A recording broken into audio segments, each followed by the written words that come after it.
পরিচর্যার অভাবে ক্রমশ ঐতিহ্য হারাচ্ছে বড়মুড়ার ইকো পার্ক। পানীয় জল সংকট আরও ব্যাপক সমস্যার কারণে পর্যটকরা ইদানিং ক্রমশ এই বড়মুড়া ইকো পার্কের প্রতি উৎসাহ হারাচ্ছে। ক্রমশ ঐতিহ্য হারাচ্ছে বড়মুড়ার ইকো পার্ক। যেভাবে শুরুটা হয়েছিল, বর্তমানে এই ইকো পার্কের ছায়াটুকু অবশিষ্ট।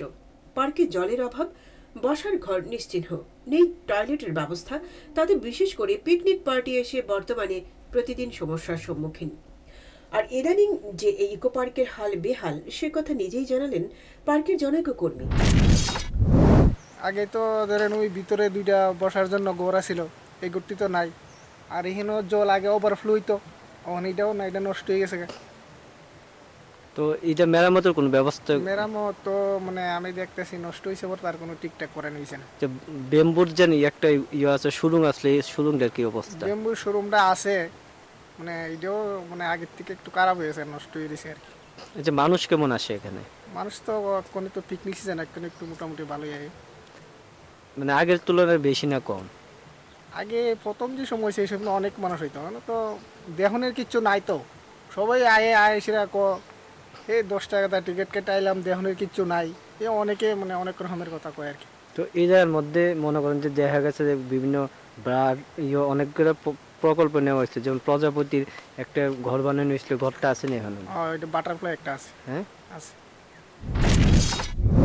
আর এই ইকো পার্কে যে জলের সমস্যা তীব্র, সে সমস্যার কথা নিজ প্রতিক্রিয়ায় জানালেন পিকনিক করতে আসা জনৈক যুবক।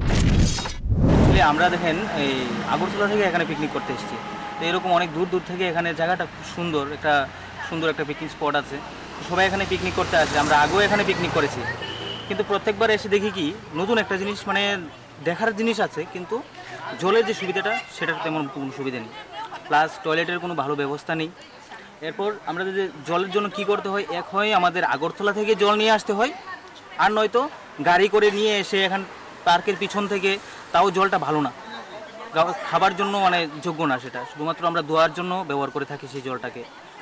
আর সেই জল খাবার জন্য জলটা যেটা, সেটা শুধুমাত্র আমরা ওইখান থেকে নিয়ে আসি।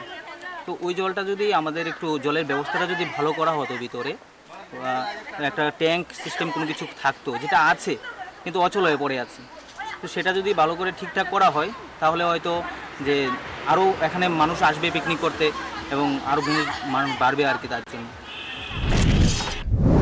পাশাপাশি পিকনিক করতে এসে জলের এবং টয়লেটের অভাবে যে তাদের কষ্টের সম্মুখীন হতে হলো, সে কথা জানালেন এক মহিলা।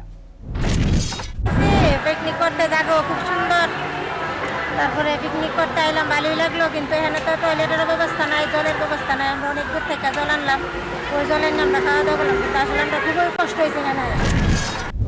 এই হচ্ছে বড়মুড়া ইকো পার্কের বর্তমান হাল। বন দপ্তর আশ্চর্যজনকভাবে এ ব্যাপারে হাত গুটিয়ে দণ্ডায়মান। তাতেই বড়মুড়া ইকো পার্ক বর্তমানে তার ঐতিহ্য হারানোর পথে। নিজস্ব প্রতিনিধি রিপোর্ট, হাল্লাবোর।